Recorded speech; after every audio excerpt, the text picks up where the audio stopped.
બોલે હું જીવતો છું ને રાજ્યાભિષેક. કહે એ લોકો તમને જીવતા માનતા જ નથી. અમે લંકાનો રાજ્યાભિષેક જોઈને આવ્યા છીએ. વિભીષણના લલાટમાં તિલક કર્યું છે. ભલે તિલક કર્યું, તિલક ભૂસાવી નાખીશ. એની સંખ્યા કેટલી સૈનિકોની? બોલે મહારાજ સંખ્યાની ગણતરી કરે મૂર્ખ કહેવાય. 18 પદમ તો જૂથપ છે. કોણ ગણતરી કરે એમાં? ભલે ગમે તેટલા અગણિત હોય, પણ અંતે તો રીંછ અને વાનર ને અમારો ખોરાક છે. તપસ્વીની તાકાત કેટલી? અને એની સેનામાં મોટામાં મોટો સૈનિક કોણ? દૂત કહે મહારાજ મોટામાં મોટાની તો ત્યાં મુલાકાત થાય એવું છે નહીં, પણ આખી સેનામાં નાનામાં નાનો કોણ એની અમને ખબર છે. કોણ? હનુમાન. જેમણે પ્રથમ આવીને લંકા દહન કર્યું તમારી હાજરીમાં, જેને આખી લંકાને અનાથની જેમ સળગાવી, એ રામ સેનાનો નાનામાં નાનો સૈનિક છે. બાકી બધા એના કરતા ઉપર છે. આખી સભા ઉપર માનસિક અસર થઈ કે હનુમાન જો નાનામાં નાનો હોય તો પછી હવે જીવવાનો કોઈ પ્રશ્ન ઉઠતો નથી. તપસ્વીની તાકાત કેટલી? મહારાજ તપસ્વીની તાકાત શું વર્ણવું? એક બાણમાં સમુદ્ર શોષી લેવાની જેની શક્તિ, છતાં એ નઈ નાગરે તમારા ભાઈને પૂછ્યું કે આપણે શું કરવું જોઈએ, અને તમારા ભાઈએ એને મત આપ્યો. 3 દિવસ દર્ભની પથારી કરી સમુદ્રને કિનારે સાધના કરવા બેઠા. ઓહ, બસ ખ્યાલ આવી ગયો, બુદ્ધિબળનો મર્મ મળી ગયો. વિભીષણ જેવા ભીરુનો મત લઈને સાગરની સામે સાધના કરવા બેસે, એમાં શું તાકાત હોય? ખ્યાલ આવી ગયો. બસ હવે બંધ કરી દે. આ મુદ્દો પકડ્યો રાવણ. સમય જોઈ પેલા દૂતે લક્ષ્મણજીનો પત્ર આપ્યો. રાવણે ડાબા હાથમાં પત્ર લીધો. આટલો મોટો માણસ પોતે તો વાંચે નહીં, એનો એક મંત્રી બાજુમાં તો એને આપ્યો, લે વાંચ. અને મંત્રીએ પત્ર પહેલા મનમાં વાંચ્યો. મંત્રી સમજદાર હતો. એ કડક ભાષામાં લખાયેલો પત્ર મનમાં વાંચી અને મંત્રીએ પત્ર પાછો રાવણના હાથમાં આપ્યો, ચરણમાં મૂકી દીધો. મહારાજ આપ પઢી લો. બોલે કેમ? મંત્રી સમજી ગયો કે આમાં જે લખાણ લખ્યું છે એ હું જોરથી બોલીને વાંચીશ તો આ પહેલો મને મારી નાખશે. કારણ કે લખ્યું છે લક્ષ્મણે, વાંચવું મારે. લખ્યું હતું તારો કાળ આવ્યો છે, હવે લખ્યું બીજાય પણ આને વાંચવું પડે કે તારો કાળ આવ્યો છે, એટલે પેલા મારું મૃત્યુ આ નિપજાવશે. મહારાજ આ અક્ષરો મને બરાબર દેખાતા નથી, ભાષા સમજાતી નથી. કાળના કાગળ તો સંતો વાંચી શકે, નિશિચરો ન વાંચી શકે. અને તેથી એ કાળની ચિઠ્ઠી રાવણે હાથમાં લઈને જયારે વાંચી છે ત્યારે કહ્યું છે કે આ નાનો તપસ્વી બહુ બોલકો લાગે છે, ધરતી ઉપર પડ્યો આકાશને ગળવાના સ્વપ્ન સેવતો લાગે છે. મહારાજ જે કહેવું હોય તે કહો, બાકી આ ઘટના અમે તમારી આગળ રજૂ કરી. બસ તપસ્વીની પ્રશંસા કરવી હોય તો બહેતર છે તમે પણ વિભીષણની જેમ તપસ્વીની પાસે જતા રહો. દૂતે કહ્યું મહારાજ અમે ખાલી ખબર આપવા જ આવ્યા છીએ, બાકી અમે જવાના જ છીએ. બ્રહ્માનંદની અનુભૂતિ કરે એ પછી વિષયાનંદમાં ન રહે. મહારાજ તુલસીદાસજીએ લખ્યું છે એ રાક્ષસ નહોતા, અગસ્ત્ય મહારાજના શિષ્ય હતા. શાપને લીધે રાક્ષસ બન્યા હતા. રાવણની સભામાંથી નીકળી ગયા, ભગવાનને વંદન કરી એ લોકોએ વિદાય લીધી. અહીં 3 દિવસ પૂરા થયા. બેનયન માનત જલ ધીજડ ગયે 3 દિન બીતી. 3 દિવસ પૂરા થયા પણ સમુદ્રએ રામજીને નમતું આપ્યું નહીં.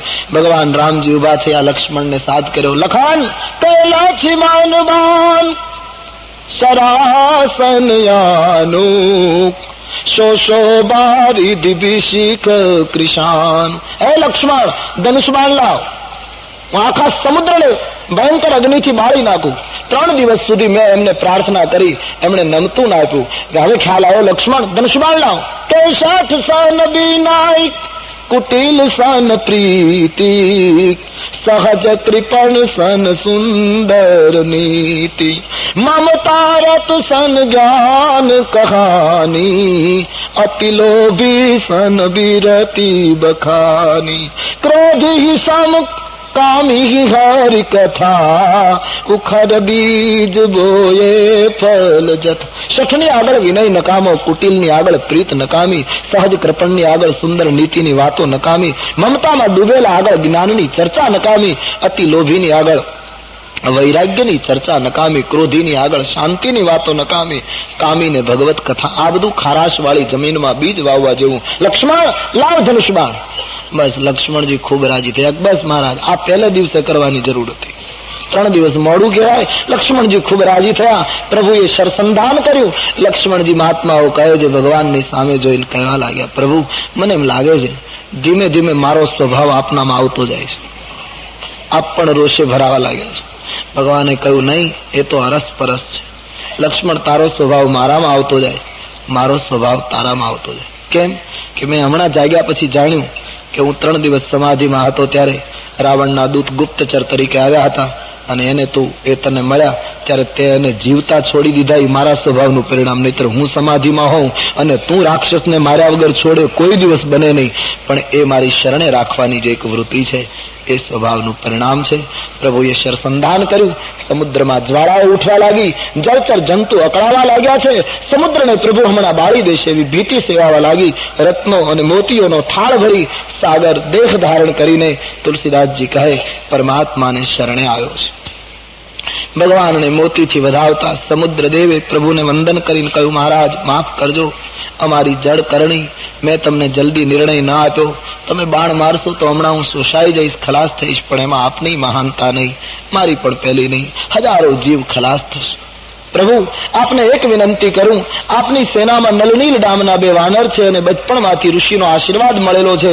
એના સ્પર્શથી મોટા ભારે ભારે પર્વતો પણ સમુદ્રમાં લાકડાની જેમ તરશે. આપ સેતુ બંધાવો અને સેતુની રચના થશે. હું પણ મદદ કરીશ મારી રીતે, જળચરો દ્વારા મારી રીતે, અને સમુદ્ર ઉપર સેતુ બંધાય તો પ્રભુ આપની કથામાં મારું નામ અમર બની જશે. પ્રભુને સેતુ બાંધવાની એ સૂચના ગમી, પણ ભગવાને કહ્યું, આ બાણ જે ચડ્યું એને ક્યાં નાખું? ઉતરતું તો નથી. અમે રઘુવંશી, બાણ ચડાવીએ નહીં અને ચડ્યા પછી ઉતરે નહીં. કહે, મહારાજ, આ બાણ મારા ઉત્તર કિનારા ઉપર ફેંકી દો, મને રાક્ષસો પરેશાન કરે. પ્રભુએ ઉત્તર કિનારા ઉપર બાણ રાખી સફળ કર્યું. સાગરની પીડા હરી લીધી. સમુદ્રનો નિર્ણય સ્વીકારવામાં આવ્યો, સેતુ બંધ બાંધવાનો. સમુદ્રએ પ્રભુને આ સૂચના આપી, સ્વીકારાઈ ગઈ. અહીં જે ચર્ચાસ્પદ ચોપાઈ આ પ્રસંગમાં આવી, જેની ચર્ચા આજ સુધી થતી રહી. ઢોલ ગવાર શૂદ્ર પશુ નારી, ઢોલ ગવાર શૂદ્ર પશુ, सकल ताड़ना के अधिकारी, सकल ताड़ना के अधिकारी. આ સમુદ્રના પ્રસંગમાં આટલાને લાકડી લઈને ફટકારો તો સરખા ચાલે, ઢોલને દાંડી લઈને પીટો તો જ વાગે, ગવારને લાકડી લઈને મારો તો સરખું ચાલે, પશુને લાકડી લઈને મારો તો સરખું ચાલે, શુદ્રને લાકડી લઈને મારો તો જ બરાબર વર્તે.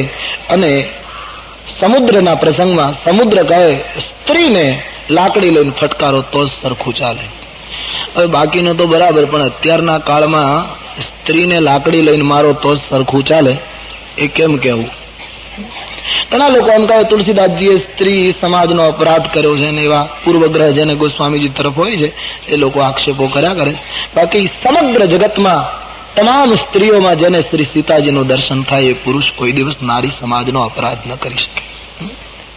તુલસીદાસજી નિજ પ્રભુમાં દેખ અહીં જગત આ કક્ષા જે માણસની થઈ ગઈ એ કઈ નારીનો અપરાધ કરે? જે જગ્યાએ કહેવામાં આવ્યું છે ત્યાં નિર્ભયતાથી એને કહ્યું છે, જે એને લાગ્યું છે તે બિલકુલ નિર્ભીક બનીને કહી દીધું, પણ એનો અર્થ કોઈનો અપરાધ કરવાની દ્રષ્ટિ નથી. અને આ નિવેદન કઈ તુલસીદાસજીને ન લાગુ પડે, સમુદ્ર બોલે છે. એટલે ફરિયાદ કરવી હોય તો દરિયે જવું કે તું આમ કેમ બોલ્યો. અને બીજું એ કાળના સંદર્ભમાં જોવું જોઈએ. આ ત્રેતાયુગમાં કહેવાયેલું છે, અત્યારે કળિયુગમાં માથે ના લેવાય. આ એ કાળમાં લાગુ પડતું હોય કદાચ, અત્યારે કળિયુગમાં કોઈને લાગુ ન પડે એમ પણ કહી શકાય. રામચરિત માનસમાં તુલસીદાસજી બધું લખે, પણ જે પાત્રના મુખે જે સંવાદ બોલાય એ તુલસીદાસજી લખ્યો હોય, પણ એ સંવાદનો અધિકારી એ પાત્ર હોય. રાવણ રામજીને ષટ શબ્દ વાપરે કે તપસ્વી છે, ટૂંકારો કરે કે એ જે કંઈ જેમ તેમ બોલે તો એ કઈ તુલસીદાસજીનું નિવેદન ન કહેવાય. એ રાવણ એની રીત પ્રમાણે બોલ્યો છે, એ રાવણને લાગુ પડે. અથવા તો સંતો એક અર્થ એવો કરે છે કે આમાં એકલા સ્ત્રીની વાત નથી. ઢોલને વગાડવા માટે પીટવો જોઈએ તો જ વાગે. ગવાર શુદ્ર, શુદ્રનું વિશેષણ ગવાર. એક તો શુદ્ર છે અને પાછો ગવાર છે. એક ગવાર શુદ્રના વર્તનથી સમાજની સંસ્કૃતિ અને અસ્મિતાને હાનિ પહોંચતી હોય તો તુલસી કહે એને ફટકારવાથી સારા એ સમાજ જો સુરક્ષિત રહેતો હોય તો એવા ગવાર શુદ્રને ફટકારવામાં વાંધો નહીં. અને પશુ નારી, જે નારીનો સ્વભાવ પશુ કરતા પણ હલકો થઈ ગયો, જેનામાં પશુતા આવી ગઈ માનવતાને બદલે, એવી મહિલા માટે આ સૂચના હોઈ શકે. તમામ સ્ત્રીઓને આ લાગુ ન પડે. એક સંત તો કહે નારી એટલે કામ, નરનો જે દુશ્મન એનું નામ નારી અને માનવનો દુશ્મન કામ છે. એટલે કે તુલસીદાસજીએ કામિનીને મારવાની વાત નથી કરી, કામનાને મારવાની વાત કરી. રોગીને મારવાની વાત નથી કરી, રોગને મારવાની વાત કરી છે. એટલે ગોસ્વામીજી કોઈ રીતે આમાં અપરાધી તુલસી જેવા સંત માટે શબ્દ વાપરવો જ ગલત અપરાધ લાગે. તો સમુદ્ર મહારાજ પરમાત્માને સેતુબંધની વાત કરીને વિદાય લે છે. ગોસ્વામીજીએ લખ્યું, નિજ ભવન ગવન સિંધુ શ્રી રઘુ બીરઘિયક મત ભાવું યગ ચરિત કલિમલ હર જથા મતિ દાસ તુલસી ગાયવું સુખ ભવન સૌ શય સમન દમન વિષાદ રઘુપતિ ગુણ ગનાત જી સકલ આસ ભરોસ ગા વહી સુનગી સંતત સઠ મના નિજ ભવન ગવને સિંધુ શ્રી રઘુબીર મત ભાયવું.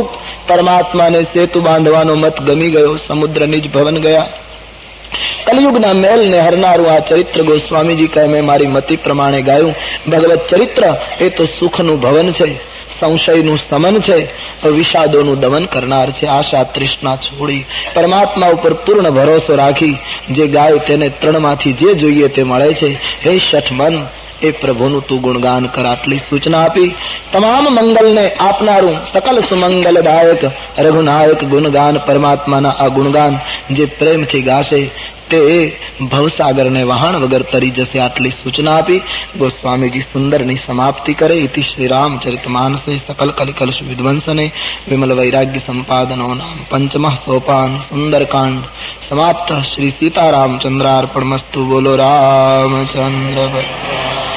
કાયેન વાચા મનસેન્દ્રિયૈર્વા બુદ્ધ્યાત્મના વા પ્રકૃતે સ્વભાવાત કરોમિ યદ્ય સકલં પરસ્મૈ નારાયણાયેતિ સમર્પયામિ.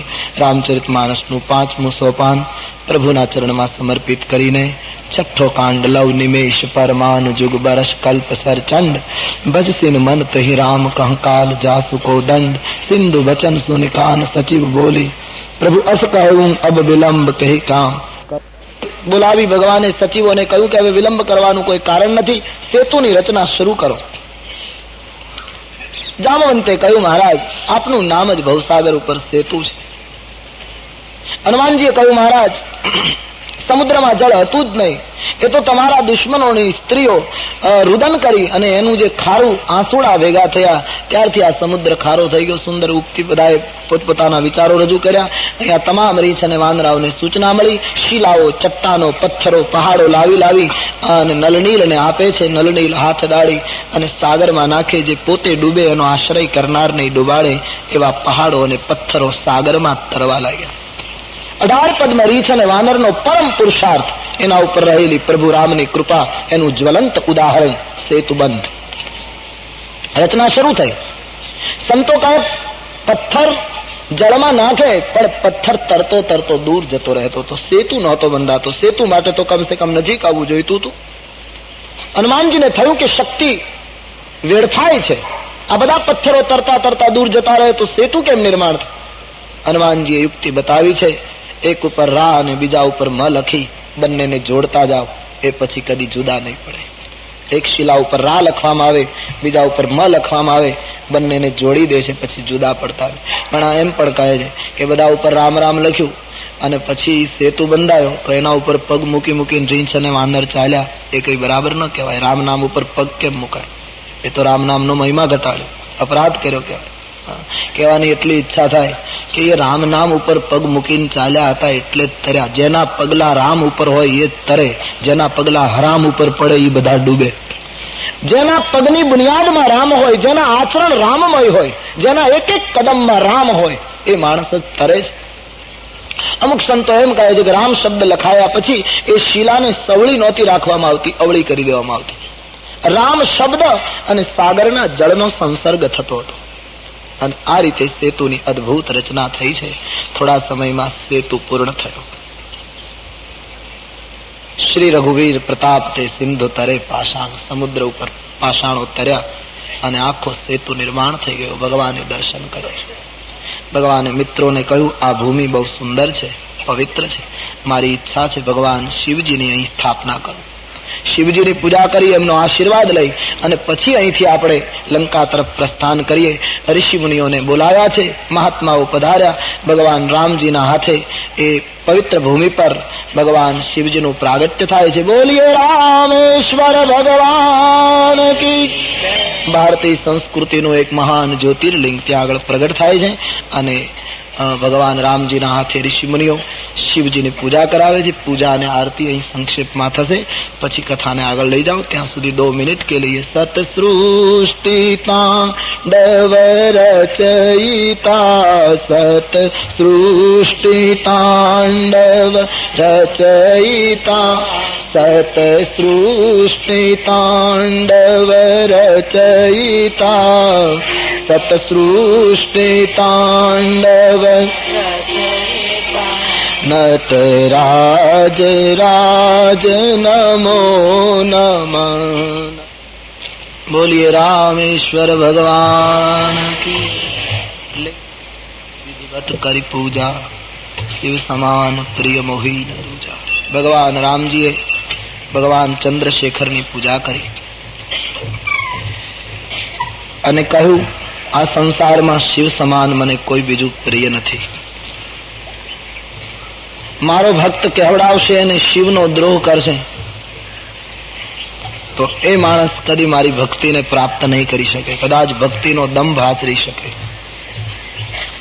કેટલી મોટી એકતા સ્થાપિત કરી. શંકર પ્રિય મમ દ્રોહી, શિવદ્રોહી મમ દાસ, તે નર કરહિ કલપ ભરી ઘોર નરક મહાબાસ.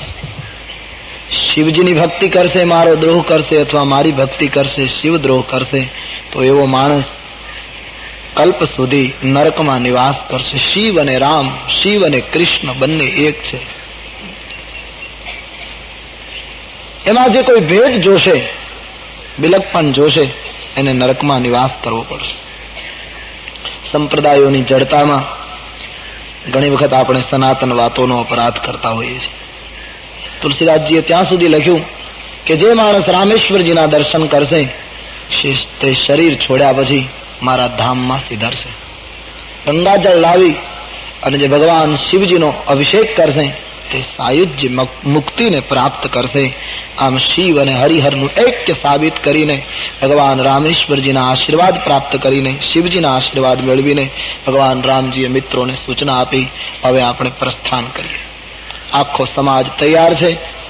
સેતુબંધના પ્રથમ સોપાન ઉપર ભગવાન રામજી ઉભા છે. જામવંતજી બુદ્ધિમાન વ્યક્તિ છે, વયોવૃદ્ધ વ્યક્તિ છે રામ સેનામાં. એમણે ભગવાન રામજીને એક પ્રશ્ન કર્યો કે મહારાજ, આપણી જે સંખ્યા છે એ સંખ્યાના પ્રમાણમાં સેતુ ઘણો નાનો કહેવાય. આ એક સેતુ દ્વારા આટલી સંખ્યાને પાર ઉતારવી એ ઘણું કઠિન છે. સેતુ નાનો છે, બુદ્ધિથી નિર્ણય પણ બિલકુલ ઠીક છે. ભગવાને કહ્યું ઠીક, જોઈએ. ભગવાન પગથિયા ઉપર ચડીને આમ સેતુની રચનાને જુએ છે શું કરવું. પણ એ વખતે એક ઘટના બની. તુલસીજીએ લખ્યું, પરમાત્માનું દર્શન કરવા માટે તમામ જળચર જીવ સમુદ્રની બહાર આવ્યા. देखन कह प्रभु करुणा कंदा, देखन कह प्रभु करुणा कंदा, प्रगट भये सब जलचर वृंदा, प्रगट भये सब જલચર વૃંદ. પરમાત્માનું દર્શન કરવા માટે તમામ જળચર સમુદ્રની ઉપર પાણીની બહાર આવી ગયા. ચિક્કાર સમુદ્ર ભરાઈ ગયો. ભગવાને જામવંતજીને કહ્યું, તમે કહેતા હતા એ વાત બરાબર કે સેતુ નાનો છે, પણ હવે આ જળચર જીવો બધા જે સમુદ્રની બહાર નીકળ્યા છે ને, એના બધા ઉપર પગ મૂકી મૂકીને ચાલવા માંડો. આ બધા હવે સેતુ છે. આમાં ગમે ત્યાં પગ મૂકશો, આના ઉપરથી પાર ઉતરી જવાશે. ભગવાનના દર્શન માટે નીકળેલા જળચર જીવો. જામવંતે બીજી દલીલ કરી, મહારાજ સમુદ્ર ચંચળ, આ જીવો પણ તરનારા, આના ઉપર પગ મૂકી અને ડૂબકી મારે તો આખી સેના ખલાસ થઈ જશે. આ પ્રયોગ કરાય નહીં મહારાજ, શું ભરોસો? બોલે નહીં, એ ડૂબકી નહીં મારે. કેમ કે તમે જુઓ, જ્યાં સુધી એ મને જોશે ત્યાં સુધી ડૂબકી નહીં મારી શકે. તિનકી ઓટન દેખીએ બારી, મગન ભયે હરિ રૂપ નિહારી. પરમાત્માના દર્શનમાં એટલા બધા એ જળચર જીવો મગન બનેલા, ભગવાને કહ્યું એ ડૂબકી નહીં મારે. તમે એના ઉપર ચાલવા લાગો.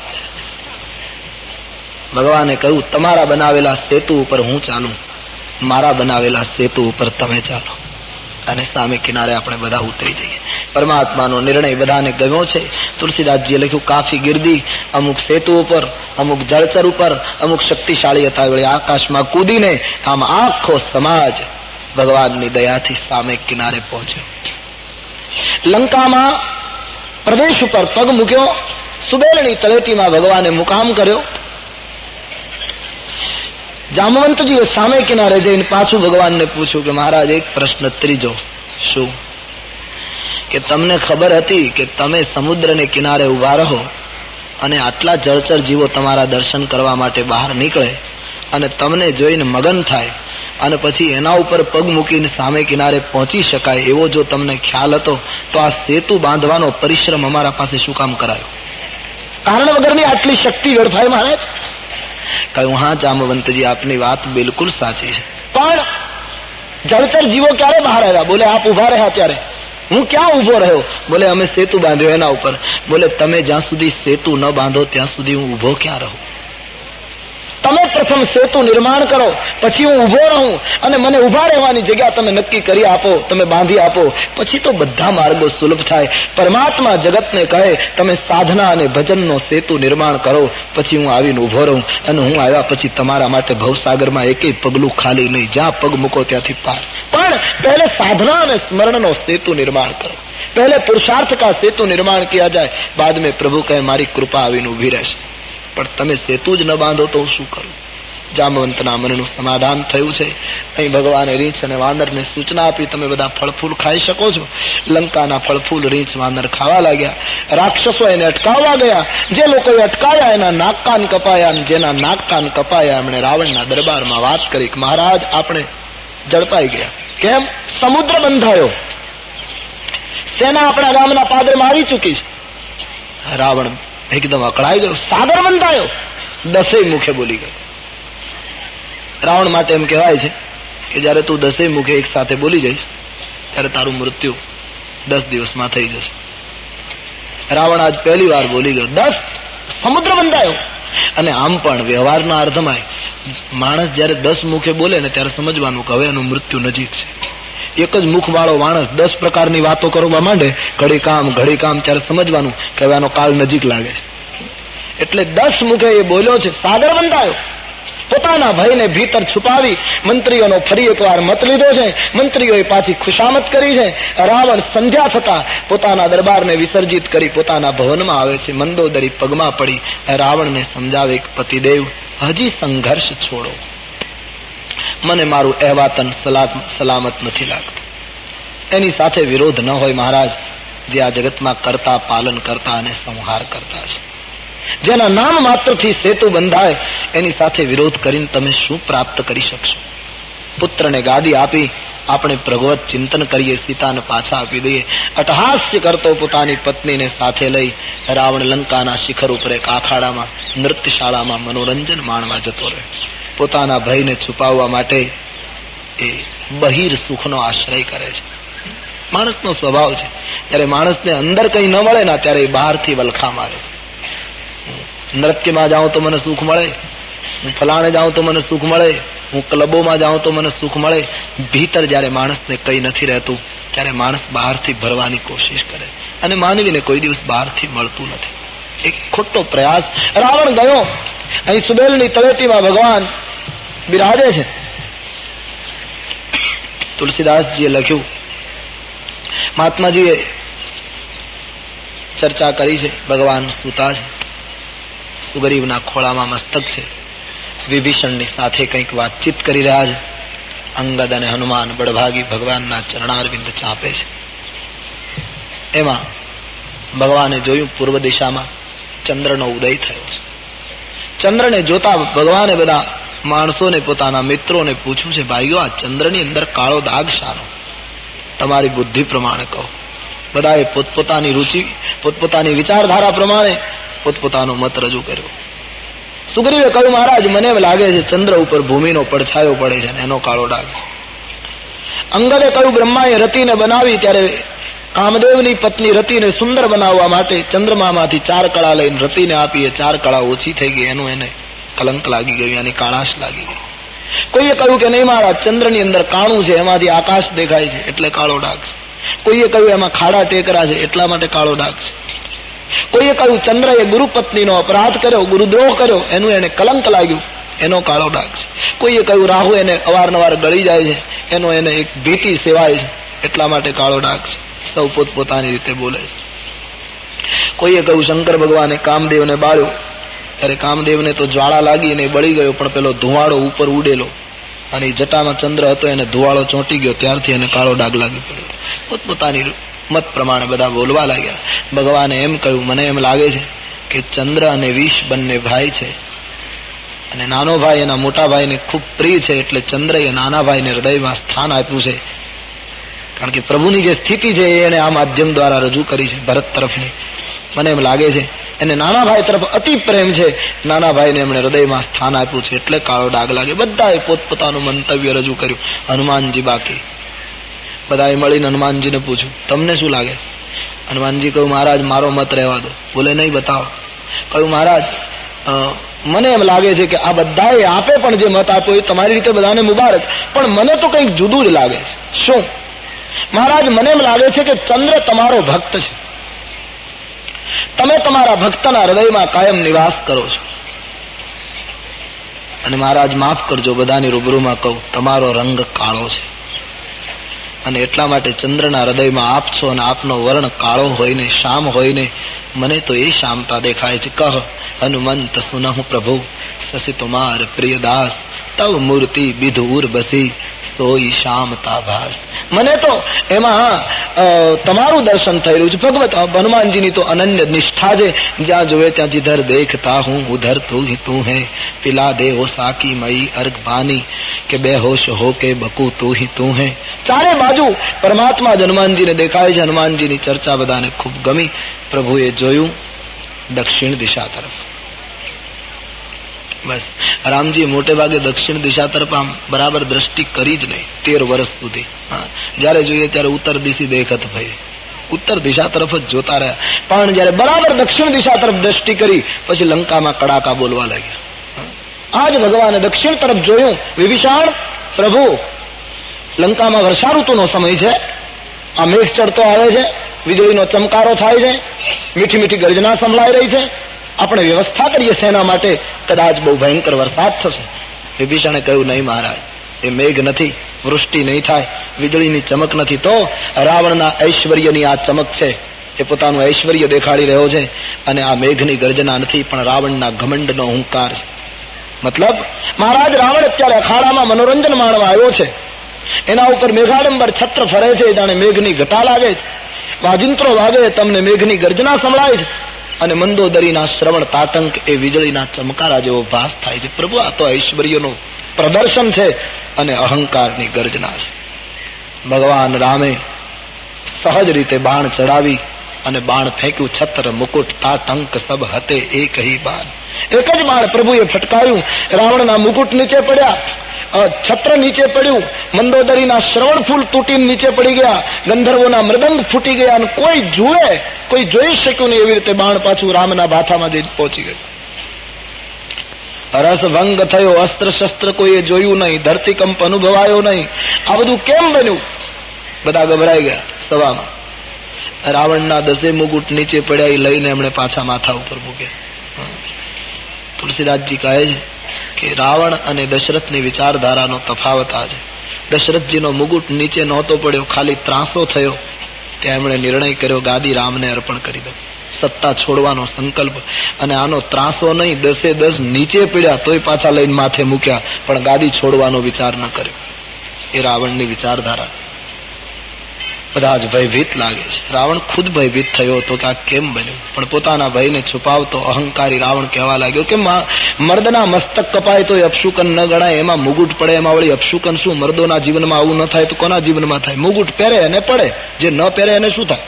આમ કહીને પોતાના અહમને પોષતો, પોતાના ભયને છુપાવતો રાવણ સભાને વિસર્જિત કરી પોતાની પત્નીને લઈ મહેલમાં આવ્યો છે. ફરી એકવાર મંદોદરીએ સમજાવવાની કોશિશ કરી છે. રાવણ માનતો નથી. વિનોદ કરી મંદોદરીની સામે ચર્ચા કરી. સવાર પડતા એ પોતાના રાજ દરબારમાં આવીને બેઠો છે. મેદની ભરાઈ ચૂકી છે.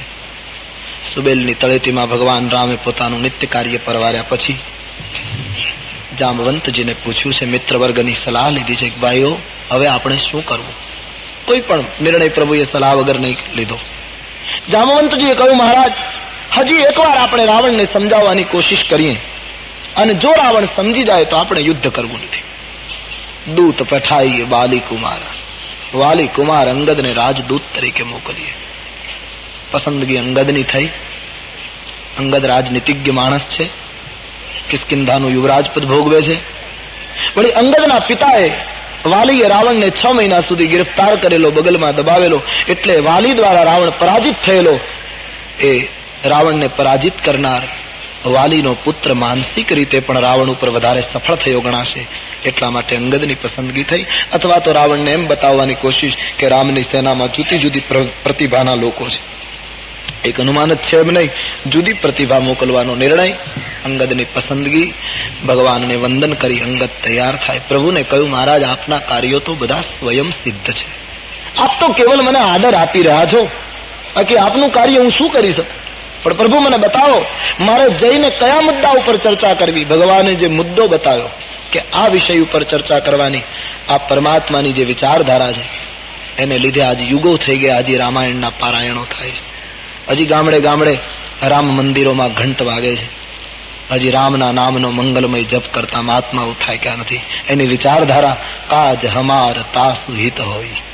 અંગદ આપણું કાર્ય થાય અને રાવણનું કલ્યાણ થાય એવી ચર્ચા કરજે. રાવણનું કલ્યાણ થાય એમ નહીં, મારું અવતાર કાર્ય જે છે એ પૂર્ણ થાય, રાવણનું કલ્યાણ થાય એવી ચર્ચા કરજે. અંગદ તૈયાર થયા. ભગવાનને વંદન કરી લંકામાં પ્રવેશ. માનસમાં એમ લખ્યું છે, પ્રવેશ કરતા જ રાવણનો એક પુત્ર એને મળ્યો. અને એ રાવણનો પુત્ર કંઈક જેમ તેમ બોલ્યો અને એની ભાષા અને એનું વર્તન બરાબર નહીં લાગતા બંનેને મુઠભેડ થઈ અને એમાં અંગદે રાવણના પુત્રને મારી નાખ્યો. એ રાવણના પુત્રને મારી નાખ્યો. એની લંકામાં ખબર પડી ને આખી લંકા ગભરાઈ, ભયભીત થઈ ગઈ કે લંકા બાળી ગયો, એ પાછો આવ્યો. બધાએ હનુમાનજી જ માન્યા. માનસમાં લખ્યું છે, અંગદ રાજમાર્ગ ઉપર નીકળે છે. અંગદ કોઈને પૂછતા નથી. લંકાના રાક્ષસો કયા સીધો રસ્તો રાજ દરબારમાં જાય છે. બધાને એમ કે આપણા દરવાજા પાસે ઉભો રહે, એમાં ફાયદો નહીં. મહિલાઓ પોતાના બાળકો અંગદના પગમાં વંદન કરાવવા લાગી છે. અંગદે આનો અર્થ બહુ સરસ કર્યો. અંગદે વિચાર કર્યો કે આ સન્માન મારું નથી, આ સન્માન હનુમાનજી મહારાજનું છે. હું જેને માર્ગે જઈ રહ્યો છું એનું સન્માન થયું. બધા મને હનુમાનજી માનીને પૂજી રહ્યા છે. અંગદ વિચાર કરે. મનમાં મુસ્કુરાતા અંગદ રાવણના દરબારના દ્વારે પહોંચે છે. સેવકોને ભીતર મોકલ્યા, તમારા માલિકને કહો રામદૂત અંગદ મુલાકાત માંગે છે, આવું. 2 જણા અંદર ગયા. રાવણને પૂછી કપિકુંજરને અંદર લઈ ગયા.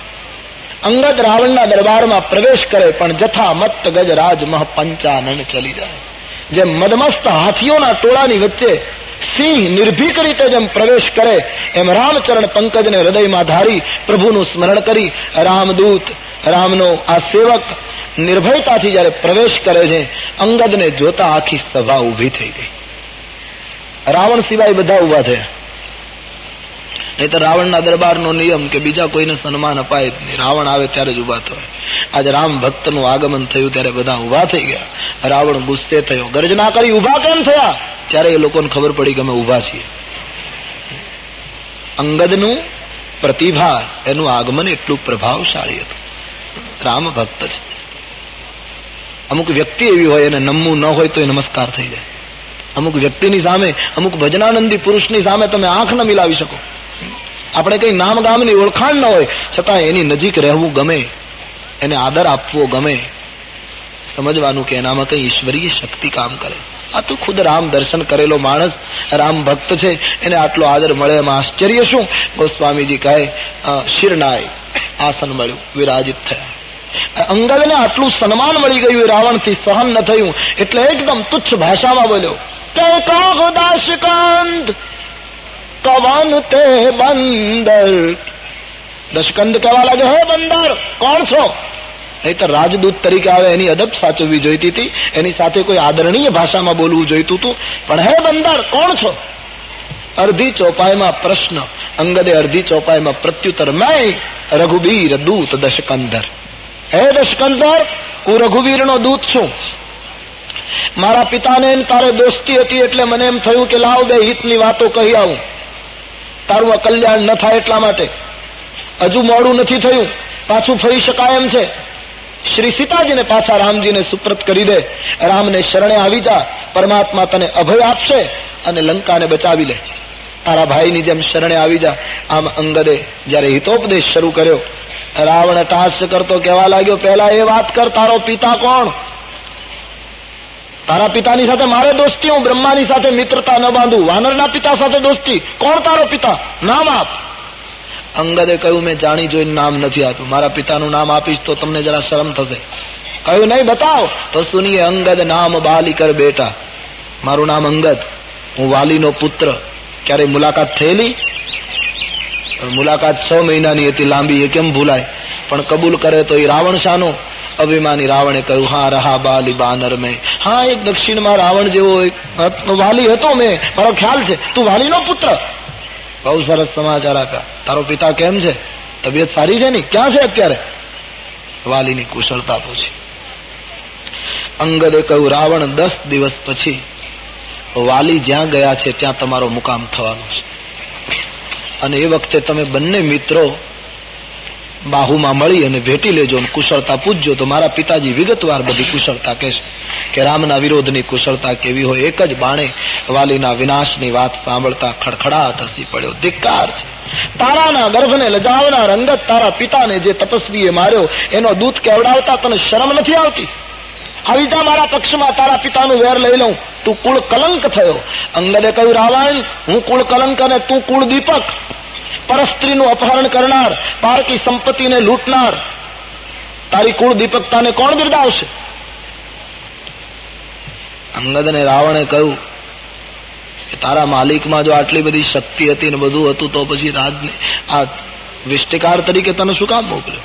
યુદ્ધ કરી લેવું જોઈએ, છે શું તમારામાં? અંગદે કહ્યું, રાવણ, ખોટી ગેરસમજ નહીં કરીશ. અમારામાં કાયરતા છે ને અમે તારી પાસે આવ્યા છીએ એમ નહીં માનીશ, પણ રામ તને મારે એમાં રામની શોભા નહીં. ક્યાં તું ક્યાં રામ? આ તો પ્રભુએ મને આદેશ નથી આપ્યો રાવણ, નહીતર ભગવાનને કંઈ કરવું ન પડે.